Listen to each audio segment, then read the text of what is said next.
अष्टम श्रेणी मोर प्रिय छात्र छात्री मानू मोर YouTube channel Odisha high school classes तरफ स्वागत जनाऊँगी। समस्त को शुभ सकाळ पिले माने आम साहित्य सुरभीर थिबा द्वितीय विषय विहंग विप्लव संपर्क में डिस्कसन करुले। यार पार्ट 1 ऑलरेडी डिस्कसन कर सारी। आज पार्ट 2 रे आम ए प्रसंगटी शेष करवा। तेबे आम देखी जो मध्यस्थता करिबारे धुरंधर होउची कजलपाती किपरि भाव में हलदी बसंतर कथा शुणी एवं हलदी बसंतर बसा को भांगुची किए ना हनुमांकड़। तेणु हनुमांकड़ को बुझेवाई से वर्तमान कजलपाती हनुमांकड़ पाखक जाइठार आम डिस्कसन करवा। देखिबा समदुखी कजलपाती मांकड़ पाखक गला। बरगछरे गोटे डाल रे बसी आउ गोटे डाल को आउची बुढ़ा मांकड़ घुमाउची। कजलपाती ता मुंड उपरे चक्कर काटी उड़ी बोबाई लगिला चांग चांग चांग चांग। बुढ़ा मांकड़र निद भांगी गला। से केते थर तार दुई गाल को कुंडाई सारी विरक्त रे नाली आखि देखाई पचारला, खोंका आखे किए रे तू कौन कहूचु। तेबे बुढ़ा मांकड़टी गोटे गछ डाल आउजी कि घुमाउची माने शोइथिला। ठीक से कजलपाती ता मुंड ऊपर जिते चक्कर काटी एवं चिल्लैची चांग चांग से तापरे बुढ़ा मांकड़र निद भांगी जाइछि। से विरक्त होइकी पचारिछि किए रे तू। मु कजलपाती बिचरा हलदी बसंतर बसा भांगिया कौन तुमर उचित हेउछि। हाँ खंका आखे उचित अनुचित मु बुझे नहीं। गछ डाल रे डेई बुलिबा मोर अभ्यास। आमे बलशाली, आमर जा इच्छा आमे ता करिबु, जोर जार मुलकतार। तेबे जेतेबेले से प्रश्न कला किए कजलपाती जे हलदी बसंतर बसा को थरे नुह दिथर नुह तीन थर भांगिबा कौन तुमर उचित हेउछि कि।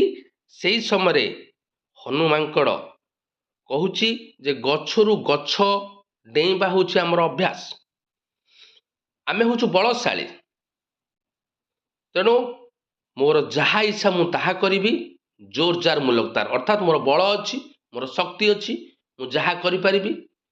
हलदी बसंतर शक्ति नाही, से मोर किछि करि परिबो नाही।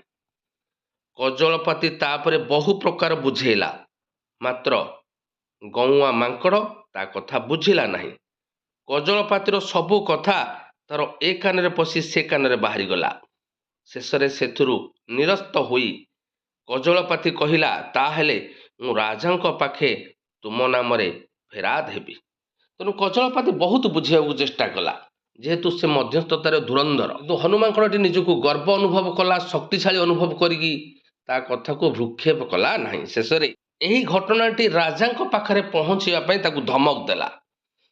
किंतु बुढ़ा मांकड़ ताच्छल्य करी कहिला खंका के करना फेरदा, हूँ तुम राजा को डरिछि ना मोकदमा को फरुआ करिछि। ता माने कजलपाती भाविला राजा कथा शुणिला परे काले बुढ़ा मांकड़ टिके तरली जीव। मात्र बुढ़ा मांकड़ कहूची हूँ तुमको राजा को डरिछि ना मोकदमा को परुआ करिछि, अर्थात मोर किछि हब नाही। तो राजा पाखक जा, मो विरुद्ध रे तू राजा को कुह, मोकदमा लड़े, मु सेथिपाई डरी नाही। राजांक दरबार विराधी बीरबर प्रबाल प्रतापी श्री श्री कंटक जीह भल्लुक महाराज सिंहासन उपर उपवेशन करिसंती। पाखरे आउ गोटी आसन रे बसिसंती प्रधानमंत्री महाशय श्रीजुक्त हीनबुद्धि जम्बुक प्रवर, सेनापति श्रीजुक्त तीक्षणवंत वृक चतुर्दिग को आरक्त नयन रे दृष्टि निक्षेप करी दरबार रे खड्ग हस्त रे द्रुप्त भंगी रे दंडायमान। परिषद मानक मध्य अरण्यर पशु जगतर कोकी, कटास, कुंडुचिमूषा, कुट्रा, हरिण और झिंक आदि सरीसृप जगतर अहिराज और गोधी आदि एवं पक्षी जगतर शुआ, काकतुआ, पारा, पेचा और बुलबुल आदि स्व स्व आसन अलंकृत करी राजांक मुह को चाही बसिछन। तेबे दरबार बसिला। कजलपाती ରାଜାଙ୍କ ପାଖରେ ଫେରାଦ ହେଇଛି, ହଳଦୀ ବସନ୍ତର କଥା ସବୁ କହିଛି। ତେଣୁ ଆଜି ଦରବାର ବସିଛି। ତେବେ ସେ ଦରବାରରେ ରାଜା ହେଉଛନ୍ତି ଭଲ୍ଲୁକ, ପ୍ରଧାନମନ୍ତ୍ରୀ ହେଉଛନ୍ତି ଜମ୍ବୁକ ଏବଂ ପ୍ରଧାନ ସେନାପତି ହେଉଛନ୍ତି ବୃକ ଏବଂ ଆଉ ଯେଉଁମାନେ ସବୁ ଅଛନ୍ତି ସେମାନେ କୋକି, କଟାସ, ଗୁଣ୍ଡିଚିମୂଷା, କ୍ରୁଟା, ହରିଣ, ସରୀସୃପରେ ଅଛନ୍ତି ଅହିରାଜ, ଗୋଧି, ପକ୍ଷୀମାନଙ୍କ ମଧ୍ୟରେ ଶୁଆ, କାକତୁଆ, ପାରା, ପେଚା, ବୁଲବୁଲ ଏମାନେ ସବୁ ନିଜ ନିଜ ଆସନ ଅଳଙ୍କୃତ କରିଛନ୍ତି। ସମସ୍ତେ ରାଜାଙ୍କୁ ଲକ୍ଷ୍ୟ କରିଛନ୍ତି ଆଜି କ'ଣ ରାଜା ନ୍ୟାୟ ଦେବେ। ସମସ୍ତଙ୍କର ସମର୍ଥନ ପାଇଁ ଭାଲୁ ମଧ୍ୟ ନିରଙ୍କୁଶ ଭାବେ ଶାସନ କାର୍ଯ୍ୟ ଚଳାଉଛି। ଆଜି ଦରବାରରେ ଚାଲିଛି ମାଙ୍କଡ଼ ବିରୁଦ୍ଧରେ ମୋକଦ୍ଦମା। ତେଣୁ ସମସ୍ତେ ଉଦ୍ଗ୍ରୀବ ହୋଇ ରାଜାଙ୍କ ରାୟ ଶୁଣିବା ପାଇଁ ଅପେକ୍ଷା କରିଛନ୍ତି। ତେବେ ଜଙ୍ଗଲରେ ଭାଲୁ କେବେ ରାଜା ହେବାର ତମେ ଶୁଣିନାହଁ। ସବୁବେଳେ ବାଘ କିମ୍ବା ସିଂହ ଜଙ୍ଗଲର ରାଜା ହୁଅନ୍ତି, କିନ୍ତୁ ସେଇ ଜଙ୍ଗଲରେ ଯେହେତୁ ବାଘ, ସିଂହ ନାହାନ୍ତି, ହାତୀ ନାହାନ୍ତି, ତେଣୁକରି ସମସ୍ତଙ୍କ ସମର୍ଥନରେ ସେ ଜଙ୍ଗଲରେ ରାଜା ହୋଇଛି ଭାଲୁ। ତେଣୁ ମାଙ୍କଡ଼ ବିରୁଦ୍ଧରେ ଯେଉଁ ମୋକଦ୍ଦମା ଚାଲିଛି ସମସ୍ତେ ରାୟ ଶୁଣିବା ପାଇଁ ଅନେଇ ବସିଛନ୍ତି। ହଳଦୀ ବସନ୍ତ ପକ୍ଷରେ ସାକ୍ଷ୍ୟ ଦେଉଛନ୍ତି କଙ୍ଗୋଇ, କୋଇଲି, କଜଳପାତି ଓ କପତ। ବୁଢ଼ା ମାଙ୍କଡ଼ ପକ୍ଷରେ ସାକ୍ଷୀ ହେବାକୁ ଆସିଛନ୍ତି ପାତି ମାଙ୍କଡ଼, ଶାଳିଆ ପତନି। ବୁଝିଲା ପିଲେ? ତେବେ ହଳଦୀ ବସନ୍ତକୁ ସପୋର୍ଟ କରୁଛନ୍ତି ଗଙ୍ଗୋଇ, କୋଇଲି, କଜଳପତି ଓ କପତ ଏବଂ ବୁଢ଼ା ମାଙ୍କଡ଼କୁ ସପୋର୍ଟ କରୁଛନ୍ତି ପାତି ମାଙ୍କଡ଼, ଶାଳିଆ ପତନି। ହଳଦୀ ବସନ୍ତ ପାଇଁ କାଉ ଓକିଲାତି କରି ପ୍ରମାଣ କରିଦେଲା ଯେ ମାଙ୍କଡ଼ ଦୋଷୀ। ରାଜା କାଉର ଯୁକ୍ତିକୁ ହୃଦୟଙ୍ଗମ କରି ରାୟ ଦେଲେ, ହେ ଦୁଷ୍ଟ ମାଙ୍କଡ଼, ବିନା ଦୋଷରେ ବାରମ୍ବାର ହଳଦୀ ବସନ୍ତର ବସା ଭାଙ୍ଗିଥିବାରୁ ତୁମେ ଦୋଷୀ, ତୁମକୁ କଠିନ ଦଣ୍ଡ ଦିଆଯିବ। ତେବେ କାଉ ହଳଦୀ ବସନ୍ତ ପାଇଁ ଓକିଲାତି କରୁଛି। ସେ ଯୁକ୍ତି ଉପସ୍ଥାପନ କରୁଛି ଯେ ସବୁଯାକ ଭୁଲ ହେଉଛି ହନୁମାଙ୍କଡ଼ର। ବିଚରା ହଳଦୀ ବସନ୍ତର ବସା ଭାଙ୍ଗୁଛି, ଥରେ ନୁହଁ, ଦିଥର ନୁହଁ, ତିନିଥର ଭାଙ୍ଗି ସାରିଲାଣି। ଯେତେ ତାକୁ ଗୁହାରି କଲେ ମଧ୍ୟ ସେ ଶୁଣୁନାହିଁ। ତେଣୁ ବଳିଷ୍ଠ ପ୍ରମାଣ ଦେଖେଇଛି କାଉ, ଓକିଲାତି କରିଛି। ଫଳରେ ରାଜା ମହାରାଜ ଭଲ୍ଲୁକ ଶେଷରେ ରାୟ ଶୁଣାଇଲେ ଯେ ଦୁଷ୍ଟ ମାଙ୍କଡ଼, ତୁମର ଦୋଷ, ତୁମେ ବାରମ୍ବାର ହଳଦୀ ବସନ୍ତର ବସା ଭାଙ୍ଗୁଛ, ତେଣୁ ତୁମକୁ କଠିନ ଦଣ୍ଡ ଦିଆଯିବ। ରାଜାଙ୍କ ରାୟ ଶୁଣି ଚଢ଼େଇମାନେ ଆନନ୍ଦରେ ବୋବେଇ ଉଠିଲେ। ମାତ୍ର ମାଙ୍କଡ଼ ଦୁଇ ଗୋଡ଼ରେ ଠିଆ ହୋଇ ଦୁଇ ହାତ ଯୋଡ଼ି କହିଲା, ଧର୍ମାବତାର, ଆପଣଙ୍କ ଆଦେଶ ଶିରୋଧାର୍ଯ୍ୟ। ମାତ୍ର ଆପଣ କେବଳ ଆଗକୁ ଚାହିଁ ବିଚାର କରିଛନ୍ତି, କେବେ ଟିକେ ପଛକୁ ଚାହିଁ ବିଚାର କରନ୍ତୁ। କାରଣ ଆଗ ପଛକୁ ଚାହିଁ ବିଚାର ନ କଲେ ବିଚାର ଏକତରଫା ହୋଇଯିବାର ଆଶଙ୍କା ଅଛି। ତେବେ ସମସ୍ତ ପକ୍ଷୀ ଜଗତରେ ଆନନ୍ଦର କୋଳାହଳ କାହିଁକି? ନା ହନୁମାଙ୍କଡ଼ ବିରୁଦ୍ଧରେ କଠିନ ଦଣ୍ଡ ଦିଆଯିବ। ମାତ୍ର ଠିକ୍ ସେହି ସମୟରେ ହନୁମାଙ୍କଡ଼ ଦୁଇ ଗୋଡ଼ରେ ଠିଆ ହୋଇ ହାତ ଯୋଡ଼ି ମହାରାଜ ସମ୍ବୋଧନ କରିକି କହିଲା ଯେ ମୁଁ ଏହି ରାୟ ଶୁଣିବା ପାଇଁ ବା ଆପଣଙ୍କର ଆଦେଶ ମାନିବା ପାଇଁ ବାଧ୍ୟ, ଆଦେଶ ମଧ୍ୟ ମାନିବି।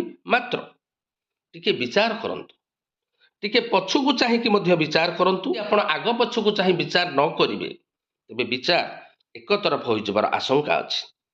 ରାଜା ପଛକୁ ଚାହିଁ ଦେଖିଲେ, ସିଂହାସନ ପଛପଟେ ଗୋଟିଏ ବିଶାଳ ପାଚିଲା ପଣସ ଥୁଆ ହୋଇଛି। ତାକୁ ଦେଖି ରାଜାଙ୍କ ମନ ଭଳିଗଲା। ସେ ସଙ୍ଗେ ସଙ୍ଗେ ବିଚାର ବଦଳାଇ ଦେଇ ରାୟ ଦେଲେ, ହେ ଅହଙ୍କାରୀ ହଳଦୀ ବସନ୍ତ, ପ୍ରକୃତରେ ତୁମେ ହିଁ ଦୋଷୀ, ତୁମେ ହିଁ ଦଣ୍ଡ ପାଇବ।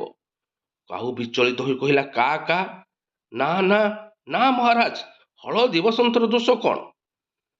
ତେବେ ରାଜା ଯେତେବେଳେ ପଛକୁ ଚାହିଁଛନ୍ତି, ତାଙ୍କ ସିଂହାସନ ତଳେ ଗୋଟିଏ ବଡ଼ ପଣସ, ପାଚିଲା ପଣସ ରଖାଯାଇଛି, ଯାହାକି ଭାଲୁର ଅତି ପ୍ରିୟ ଖାଦ୍ୟ। ସେ ପଣସ ପିଲେ କିଏ ରଖିଛି? ନା ହନୁମାଙ୍କଡ଼ ରଖିଛି। ଲାଞ୍ଚ ରଖିଛି, ଯେମିତି ରାୟ ତା ସପକ୍ଷରେ ଯିବ। ତେଣୁ ଭଲ୍ଲୁକ ମହାରାଜ ଯେତେବେଳେ ସେଇ ପଣସଟିକୁ ଦେଖିଲେ, ସେ ରାୟ ପରିବର୍ତ୍ତନ କରି ହଳଦୀ ବସନ୍ତଙ୍କ ଉପରେ ଦୋଷ ଦେଲେ ଏବଂ କହିଲେ, ହଳଦୀ ବସନ୍ତ, ତୁମେ ହିଁ ଦୋଷୀ, ତୁମକୁ ହିଁ ଦଣ୍ଡ ମିଳିବ। କାଉ ଓକିଲାତି କରୁଛି, ତେଣୁ କାଉ ଏ ରାୟରେ ବିଚଳିତ ହୋଇଗଲା। ହଠାତ୍ ରାଜାଙ୍କର ରାୟ ବଦଳିଲା କାହିଁକି? ତେଣୁ କାଉ ଯୁକ୍ତି ଉପସ୍ଥାପନ କଲା ଯେ ହଳଦୀ ବସନ୍ତର ଦୋଷ କ'ଣ? ରାଜା କହିଲା, ଆରେ ନିର୍ବୋଧ କାଉ, ବାନର ବଳବାନ ଯିବ, ପୁନଶ୍ଚ ସେ ଶାଖା ମୃଗ ଅଟେ। ତାର ପ୍ରକୃତି ସେ ଗଛ ଡାଳରେ ଡେଇଁବ ହିଁ ଡେଇଁବ। ତେଣୁ ମହାରାଜ କହୁଛନ୍ତି କାଉକୁ, ତୁ ହଉଛୁ ନିର୍ବୋଧ ଜୀବ, ବାନର ହଉଛି ବଳବାନ ଜୀବ ଏବଂ ସେ ହଉଛନ୍ତି ଶାଖା ମୃଗ। ସେ ଗୋଟିଏ ଗଛରୁ ଆଉ ଗୋଟିଏ ଗଛକୁ ଡେଇଁବା ହଉଛି ତାଙ୍କ ପ୍ରକୃତି।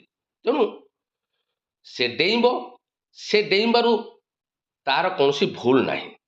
କାଉ କହିଲା ସେ ଗଛ ଡାଳରେ ଡେଇଁପାରେ, ମାତ୍ର ଡେଇଁ କରି ସେ ହଳଦୀ ବସନ୍ତର ବସା ଭାଙ୍ଗିବ କାହିଁକି? ରାଜା କହିଲେ ମାଙ୍କଡ଼ ଯେଉଁ ଡାଳରେ ଡେଇଁବ, ହଳଦୀ ବସନ୍ତ ଆଗ ସେ ଡାଳରେ ବସା କରିବ କାହିଁକି? ହଳଦୀ ବସନ୍ତ ହିଁ ଦୋଷୀ, ତାକୁ ଜେଲ୍ ଓ ଜୋରିମାନା ଦଣ୍ଡ ଉଭୟ ଦିଆଯିବ। ତେଣୁ କାଉ ଯୁକ୍ତି ଉପସ୍ଥାପନ କଲା, ହଉ ଯଦି ହନୁମାଙ୍କଡ଼ର ପ୍ରକୃତି ହେଉଛି ଡାଳକୁ ଡାଳ ଡେଇଁବ, ତେବେ ସେ ଡେଉଁ, କିନ୍ତୁ ହଳଦୀ ବସନ୍ତର ବସା ବାନ୍ଧିବ କାହିଁକି? ରାଜା ସେଇ ଯୁକ୍ତିକୁ କାଟିକି କହୁଛନ୍ତି ଯେ ଯେଉଁ ଡାଳରେ ହନୁମାଙ୍କଡ଼ ଡେଉଁଛି ସେ ଡାଳରେ ହଳଦୀ ବସନ୍ତ କାହିଁକି ବସା କରୁଛି? ସେ ଆଉ ଗୋଟିଏ ଗଛ ଡାଳରେ ବସା କରୁ। ତେଣୁ ହଳଦୀ ବସନ୍ତ ଦୋଷୀ, ତାକୁ ଜେଲ୍ ଆଉ ଜୋରିମାନା ଦଣ୍ଡ ଉଭୟ ଦିଆଯିବ। ମାଙ୍କଡ଼ ମହାନନ୍ଦରେ ରାଜାଙ୍କୁ ସାଲାମ ଠୁଙ୍କି ଡେଇଁ ଡେଇଁ ଦରବାର ତ୍ୟାଗ କଲା। ଚଢ଼େଇମାନେ ନିରାଶ ହୋଇ ନିରୁପାୟ ଭାବେ ଦଳ ବାନ୍ଧି ନୀରବରେ ଫେରିଲେ। ରାଜାଙ୍କର ହଠାତ୍ ଏପରି ବିଚାର ବଦଳି ଯିବାର କାରଣ ବୁଦ୍ଧିମାନ କାଉ ମଧ୍ୟ ବୁଝିପାରିଲା ନାହିଁ। ସେମାନେ ଅଳ୍ପ ଦୂର ଯାଇଛନ୍ତି କି ନାହିଁ, କଜଳପତି ଦେଖିଲା ଘର ଚଟିଆ ତାର ଟିକି ଟିକି ଡେଣା ଦୁଇଟି ହଲାଇ ତୀର ବେଗରେ ତାଙ୍କ ପଛ ପଛେ ଛୁଟିଛି। କାରଣ କ'ଣ ଜାଣିବାକୁ ସେ ଅନ୍ୟ ଚଢ଼େଇମାନଙ୍କୁ ଅପେକ୍ଷା କରିବା ପାଇଁ ନିର୍ଦ୍ଦେଶ ଦେଲା। ଘର ଚଟିଆ ଅଣନିଶ୍ୱାସୀ ହୋଇଯାଉଥାଏ। ସେ କହିଲା, ତେବେ ସବୁ ପକ୍ଷୀ, କାଉ, କପୋତ, କୋଇଲି, କଜଳପାତି ସମସ୍ତଙ୍କର ମନ ଦୁଃଖ, କାହିଁକି ନା ଦୋଷୀ ହେଇଗଲା ହଳଦୀ ବସନ୍ତ। ସମସ୍ତେ ମନ ଦୁଃଖରେ ଫେରୁଥାନ୍ତି। ଠିକ୍ ସେହି ସମୟରେ ଘର ଚଟିଆଟିଏ ଉଡ଼ି ଉଡ଼ି ତାଙ୍କ ପଛକୁ ଆସୁଛି। ଏକଥା କଜଳପାତି ଦେଖିଲା ଏବଂ କଜଳପାତି ସବୁ ପକ୍ଷୀମାନଙ୍କୁ ନିର୍ଦ୍ଦେଶ ଦେଲା, ରୁହ, ଘର ଚଟିଆ କାହିଁକି ଉଡ଼ିକି ଆସୁଛି ତାଠାରୁ କିଛି ଖବର ଶୁଣିବା। ସେହି ସମୟରେ ଘର ଚଟିଆ ଅଣନିଶ୍ୱାସୀ ହୋଇ କହିଲା, ଚିଂ ଚିଂ ଚିଂ ଚିଂ ଚିଂ ଚିଂ, ଭାଇମାନେ, ମୁଁ ରାଜାଙ୍କ ସିଂହାସନ ପଛ କାନ୍ଥ କୁରାରେ ବସା କରିଥାଏ। ମୁଁ ଦେଖିଛି ବୁଢ଼ା ମାଙ୍କଡ଼ ବହୁ ଆଗରୁ ମନ୍ତ୍ରୀଙ୍କୁ ହାତ କରି ରାଜସିଂହାସନ ପଛପଟେ ଗୋଟାଏ ପଣସ ଲାଞ୍ଚ ସ୍ୱରୂପ ରଖିଦେଇଥିଲା।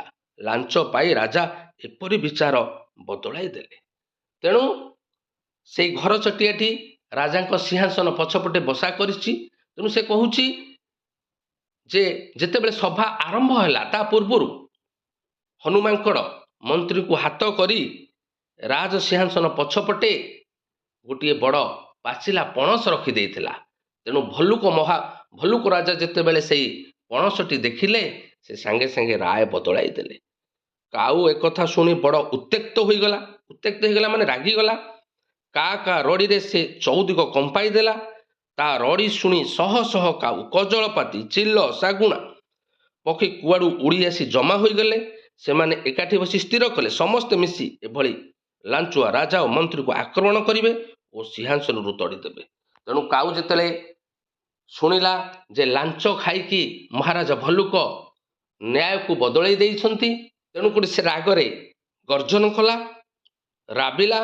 ତେଣୁ କାଉ ରାବ ଶୁଣିକି କଜଳପାତି, ଚିଲ, ଶାଗୁଣା ସମସ୍ତେ ଏକାଠି ହେଲେ ଏବଂ ସମସ୍ତେ ସ୍ଥିର କଲେ ଏ ଲାଞ୍ଚୁଆ ରାଜା ଓ ମନ୍ତ୍ରୀକୁ ଆକ୍ରମଣ କରିବେ ଏବଂ ତାକୁ ସିଂହାସନରୁ ତଡ଼ିବେ। ପକ୍ଷୀ ବାହିନୀ ଛୁଟି ଆସିଲେ ରାଜାଙ୍କ ଅଭିମୁଖରେ। ସଭା ଆଗରେ ଥାଏ ଶଙ୍ଖ ଚିଲ, ସେ ଶଙ୍ଖ ଫୁଙ୍କୁଥାଏ, କେଁ ଏଁ ଏଁ କେଁ। ତା ପଛକୁ ଡାମରା କାଉ, ତାର ଶତ ଶତ କୁଆ ବାହିନୀ, ତା ପଛକୁ ଶହ ଶହ କଜଳପାତି, ତା ପଛକୁ ଦଳକୁ ଦଳ ଅନ୍ୟାନ୍ୟ ପକ୍ଷୀ। ତେଣୁ ପ୍ରଥମେ ଶଙ୍ଖ ଚିଲ, ସେ ଶଙ୍ଖ ଫୁଙ୍କୁଥାଏ, ତା ପଛରେ ଡାମରା କାଉ ଦଳ, ତା ପଛରେ ଶହ ଶହ କଜଳପାତି ଓ ଅନ୍ୟ ପକ୍ଷୀମାନେ। ସମସ୍ତେ ଏକାବେଳେ ରାଜାଙ୍କ ନଅର ଭିତରେ ପଶିଗଲେ। ଦେଖିଲେ ଭଲ୍ଲୁକ ମହାରାଜ ଶୃଗାଳ ମନ୍ତ୍ରୀଙ୍କ ସହିତ ଏକତ୍ର ବସି ସେହି ପାଚିଲା ପଣସଟିକୁ ମହା ଆନନ୍ଦରେ ଖାଇ ଲାଗିଛନ୍ତି। ତେବେ ସମସ୍ତେ ଯେତେବେଳେ ସେଇ ରାଜ ଦରବାରରେ ପଶିଗଲେ, ଦେଖିଲେ ଯେ ମନ୍ତ୍ରୀ ଶୃଗାଳ ଅଛନ୍ତି ଅନ୍ୟମାନେ ବି ଅଛନ୍ତି ଏବଂ ଭଲ୍ଲୁକ ମହାରାଜ ଏବଂ ଶୃଗାଳ ସମସ୍ତେ ମିଶି ପାଚିଲା ପଣସ ମହା ଆନନ୍ଦରେ ଖାଉଛନ୍ତି। ଗୁଣ୍ଡୁଚି ମୂଷା ମଞ୍ଜି ବାହାର କରି ଖୋସାଟିମାନ ବଢ଼ାଇ ଦେଉଛି ଶୃଗାଳ ମନ୍ତ୍ରୀକୁ, ଆଉ ସ୍ୱୟଂ ବୁଢ଼ା ମାଙ୍କଡ଼ ଗୋଟି ଗୋଟି କରି ପଣସ ଖୋସା ବଢ଼ାଇ ଦେଉଛି ଭଲ୍ଲୁକ ମହାରାଜ ପାଟିକୁ। ବୁଝିଲା? ତେବେ ଗୁଣ୍ଡୁଚି ମୂଷା ସେ ପଣସ ଭିତରେ ଯେଉଁ ମଞ୍ଜି ଅଛି ବାହାର କରୁଛି, ସେ ମଞ୍ଜି ସେ ଶୃଗାଳକୁ ଦେଉଛି ଏବଂ ସ୍ୱୟଂ ବୁଢ଼ା ମାଙ୍କଡ଼ ମଧ୍ୟ ଗୋଟିଏ ଗୋଟିଏ ପଣସ ଖୋସା ବଢ଼ାଇ ଦେଉଛି ରାଜା ଭଲ୍ଲୁକ ମହାରାଜଙ୍କ ପାଟିକୁ। ପକ୍ଷୀମାନେ ଏ ଦୃଶ୍ୟ ଦେଖି ଆହୁରି ରାଗିଗଲେ ଏବଂ ମହା କୋଳାହଳ କରି ଲାଞ୍ଚଖିଆ ରାଜା, ମନ୍ତ୍ରୀ, କର୍ମଚାରୀମାନଙ୍କୁ ଖୁମ୍ପି ଲାଗିଲେ। କୁଆମାନଙ୍କର ଥଣ୍ଟର ଆଘାତରେ ବୁଢ଼ା ମାଙ୍କଡ଼ ଖଣ୍ଡିଆ ଖାବରା ହୋଇଗଲା। ଶୃଗାଳ ଯେତେ ଲୁଚିଲେ ମଧ୍ୟ ଚିଲମାନଙ୍କ ଆକ୍ରମଣରୁ ରକ୍ଷା ପାଇପାରିଲା ନାହିଁ। ଶେଷକୁ କଜଳପାତି ଭାଗରେ ଭଲ୍ଲୁକ ମହାରାଜ ତାଙ୍କର ଲୋମଶ ଦେହ ଅଳ୍ପ କାଳ ମଧ୍ୟରେ ଲୋମଶୂନ୍ୟ ହୋଇଗଲା। ତେଣୁ ସମସ୍ତେ ଏ ଦୃଶ୍ୟ ଦେଖିକି ଆହୁରି ରାଗିଗଲେ। ବୁଝିହେଲା? ଲାଞ୍ଚୁଆ ରାଜା, ମନ୍ତ୍ରୀ ଓ କର୍ମଚାରୀଙ୍କୁ ଖୁମ୍ପି ଲାଗିଲେ। କୁଆମାନେ ଆଘାତ କଲେ ବୁଢ଼ା ମାଙ୍କଡ଼କୁ, ଚିଲ ଆକ୍ରମଣ କଲା ଶୃଗାଳକୁ ଏବଂ ଶେଷରେ କଜଳପାତି ଭଲ୍ଲୁକ ମହାରାଜକୁ ଆକ୍ରମଣ କଲେ ଏବଂ ଭଲ୍ଲୁକ ମହାରାଜର ଯେତେ ଲୋମ ଥିଲା ସେ ଲୋମକୁ ବାହାର କରି ତାର ଲୋମ ଶୂନ୍ୟ କରିଦେଲେ। ଦେଖ ପିଲାମାନେ, କିପରି ମାନେ ଭଲ୍ଲୁକ ମହାରାଜକୁ ଆକ୍ରମଣ କରିଛନ୍ତି। ତେଣୁ ଯୋଜନାବଦ୍ଧ ଭାବେ ସବୁ ପକ୍ଷୀ ଏକଜୁଟ ହୋଇ ଭଲ୍ଲୁକ ମହାରାଜକୁ ଆକ୍ରମଣ କରି ତାକୁ ଖଣ୍ଡିଆ ଖାବରା କରିଦେଲେ। ପିଲେ ଗପଟି କେମିତି ଲାଗିଲା? ସୁନ୍ଦର ଗପଟେ ନା ନାହିଁ ପିଲେ? ତେବେ ପିଲେ ପାଠ୍ୟ ଅନ୍ତର୍ଗତ କିଛି ପ୍ରଶ୍ନର ଆମେ ସମାଧାନ କରିବା। କ ନମ୍ବର, ନିମ୍ନଲିଖିତ ପ୍ରଶ୍ନର ଉପଯୁକ୍ତ ଉତ୍ତର ପାଖରେ ତାରା ଚିହ୍ନ ଦେବା। ପିଲେ ଷ୍ଟାର ମାର୍କ ଦେବ। ଗୋଟିଏ ପ୍ରଶ୍ନ ଦେଇଛି, ତାର କିଛି ସମ୍ଭାବ୍ୟ ଉତ୍ତର ଦେଇଛି, ଯେଉଁ ଉତ୍ତରଟି ଠିକ୍ ତା ପାଖରେ ଷ୍ଟାର ଚିହ୍ନ ଦେବ। ପିଲେ ମୁଁ ଠିକ୍ ମାରି ଦେଉଛି, ତମେ ଷ୍ଟାର ଚିହ୍ନ ଦେବ। ମା ହଳଦୀ ବସନ୍ତ ମୁଣ୍ଡରେ କାହିଁକି ଚିନ୍ତା ମାଡ଼ି ପଡ଼ୁଛି? ତେବେ ମା ହଳଦୀ ବସନ୍ତ କାହିଁକି ଚିନ୍ତା କରୁଛି? ନା ଏହାର କାରଣ କ'ଣ ପିଲେ? ଏହାର କାରଣ ହେଉଛି ବସନ୍ତ ଋତୁ ଅଳ୍ପ କିଛି ଦିନ ମଧ୍ୟରେ ଚାଲିଯିବ। ତେଣୁ ଏଇଠି ତମେ ଷ୍ଟାର ମାର୍କ ଦେବ। ବୁଝିହେଲା ପିଲେ? ତାପରେ 2 ନମ୍ବରକୁ ଯିବା। ବୁଢ଼ା ମାଙ୍କଡ଼ କାହା ବସାର ଛାଇ ମାଡ଼େ ନାହିଁ? ପିଲେ ବୁଢ଼ା ମାଙ୍କଡ଼ କାହା ବସାର ଛାଇ ମାଡ଼େ ନାହିଁ? କାହା ବସା? ନା ଡାମରା କାଉ। ଡାମରା କାଉ କହିଲା ଯେ ଆମକୁ ଯିଏ ଅପମାନ କରେ ଆମେ ତାକୁ ଛାଡ଼ୁନାହୁଁ। ତେଣୁକରି ଏଠି ଉତ୍ତର ହେବ 2 ନମ୍ବରର ଉତ୍ତର ହେବ ଡାମରା କାଉ। ସୋ ଅପସନ୍ କ ହେଉଛି ରାଇଟ୍ ଆନ୍ସର। କ୍ୱେଶ୍ଚିନ୍ ନମ୍ବର 3, ନିମ୍ନଲିଖିତ ଚଢ଼େଇମାନଙ୍କ ମଧ୍ୟରେ କେଉଁ ଚଢ଼େଇ ଗାୟକ ଜାତିର? ପିଲାମାନେ କିଏ ଗାୟକ ଜାତିର? ନା ହଳଦୀ ବସନ୍ତ। ସୋ ଅପସନ୍ ଗ ହେଉଛି ରାଇଟ୍ ଆନ୍ସର। କ୍ୱେଶ୍ଚିନ୍ ନମ୍ବର 4, ପକ୍ଷୀ ଜାତିର ସଭ୍ୟତା ସଂସ୍କୃତି ଶିଳ୍ପୀମାନଙ୍କ ଦ୍ୱାରା ବଞ୍ଚିଛି, ଏକଥା କିଏ କହିଛି? ଏକଥା କିଏ କହିଛି ପିଲେ? ନା ଏକଥା କହିଛି କାଉ। ତେଣୁ ଅପସନ୍ ଘ କାଉ ହେଉଛି ରାଇଟ୍ ଆନ୍ସର।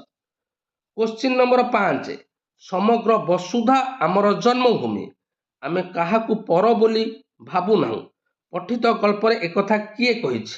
ଏକଥା କହିଛି କିଏ? ନା ହଳଦୀ ବସନ୍ତ। କାହାକୁ କହିଛି? ନା ବଗକୁ କହିଛି। ତେଣୁକରି ଏଠି ଅପସନ୍ କ ହଳଦୀ ବସନ୍ତ ହେଉଛି ରାଇଟ୍ ଆନ୍ସର। କ୍ୱେଶ୍ଚିନ୍ ନମ୍ବର 6କୁ ଯିବା। ଚଢ଼େଇମାନଙ୍କ ମଧ୍ୟରେ କେଉଁ ଚଢ଼େଇ ଭଲ ଲୋକି କରି କଳିକଜିଆ ମେଣ୍ଟାଇ ଦିଏ? ବୁଝିହେଲା? କିଏ ମଧ୍ୟସ୍ଥତା କରେ ପିଲେ? ନା କଜଳପାତି। ସୋ ଅପସନ୍ ଗ କଜଳପାତି ହେଉଛି ରାଇଟ୍ ଆନ୍ସର। କ୍ୱେଶ୍ଚିନ୍ ନମ୍ବର 7, ହଳଦୀ ବସନ୍ତ ପାଇଁ ରାଜାଙ୍କ ଦରବାରରେ କିଏ ଓକିଲାତି କରିଥିଲା? ପିଲେ କିଏ ଓକିଲାତି କରିଥିଲା? ନା କାଉ। ତେଣୁ ଅପସନ୍ କ କାଉ ହେଉଛି ରାଇଟ୍ ଆନ୍ସର। କ୍ୱେଶ୍ଚିନ୍ ନମ୍ବର 8, ପ୍ରଥମେ ରାଜାଙ୍କର କେଉଁ ରାୟ ଶୁଣି ଚଢ଼େଇମାନେ ଆନନ୍ଦରେ ବୋବେଇ ଉଠିଲେ? ସଠିକ୍ ଉତ୍ତରଟି ପିଲା ଅପସନ୍ ଗ ଦୋଷୀ ବୁଢ଼ା ମାଙ୍କଡ଼କୁ କଠିନ ଦଣ୍ଡ ଦିଆଯିବ। ଏକଥା ଶୁଣି ଚଢ଼େଇମାନେ ଆନନ୍ଦରେ ବୋବେଇ ଉଠିଲେ। କ୍ୱେଶ୍ଚିନ୍ ନମ୍ବର 9, ରାଜା ନିଜର ରାୟ ବଦଳାଇ ଦେବାର କାରଣ କ'ଣ? ପିଲେ ଏହାର କାରଣ କ'ଣ? ନା କାରଣ ହେଉଛି ପିଲେ ଘ ଅପସନ୍କୁ ଲକ୍ଷ୍ୟ କର, ଲାଞ୍ଚ ସ୍ୱରୂପ ଗୋଟିଏ ପାଚିଲା ପଣସର ଲୋଭ ଯୋଗୁଁ। ସୋ 9 ନମ୍ବର ଘ ହେଉଛି ରାଇଟ୍ ଆନ୍ସର। କ୍ୱେଶ୍ଚିନ୍ ନମ୍ବର 10, କେଉଁଥିପାଇଁ ଚଢ଼େଇମାନେ ଆହୁରି ରାଗିଯାଇ ରାଜା ମନ୍ତ୍ରୀ କର୍ମଚାରୀମାନଙ୍କୁ ଝୁମ୍ପିବାକୁ ଲାଗିଲେ ଏହାର ସଠିକ୍ ହେବ ପିଲେ କୋଉଟା ହେବ ଚିନ୍ତା କର ନା ରାଜାଙ୍କ ସହିତ ଶୃଗାଳ ମହାମନ୍ତ୍ରୀ ପାଚିଲା ପଣସକୁ ଖାଉଥିବାର ଦେଖି ସେମାନେ ଆହୁରି ରାଗିଗଲେ। ତେଣୁ ଅପସନ୍ ଗ ହେଉଛି ରାଇଟ୍ ଆନ୍ସର। ମିଳିମିଶି ଯୋଡ଼ିବା। ପଠିତ ପାଠରୁ ନିମ୍ନରେ କେତେଗୁଡ଼ିଏ ବାକ୍ୟ ଦିଆଯାଇଛି। ପ୍ରତ୍ୟେକ ବାକ୍ୟ ପାଇଁ 2ଟି ଲେଖାଏଁ ଅର୍ଥସୂଚକ ବାକ୍ୟ ଦିଆଯାଇଛି। ତୁମେ ତୁମ ଦଳର ସାଙ୍ଗମାନଙ୍କ ସହିତ ଆଲୋଚନା କରି ସବୁଠାରୁ ଉପଯୁକ୍ତ ଅର୍ଥ ପ୍ରକାଶ କରୁଥିବା ବାକ୍ୟ ସହିତ ରେଖା ଚିହ୍ନ ଦ୍ୱାରା ସଂଯୋଗ କର। ତେବେ ପ୍ରଥମେ ଯିବା। ପ୍ରଥମ ବାକ୍ୟଟି କ'ଣ ଅଛି? ଯେତେ କାକୁତି ମିନତି କହିଲେ ବି ବୁଢ଼ା ମାଙ୍କଡ଼ ତା କଥା ଶୁଣିବାକୁ ନାହିଁ। କେଉଁ ଉତ୍ତରଟି ଠିକ୍ ହେବ? ଏହାର ଅର୍ଥ କ'ଣ ପିଲେ?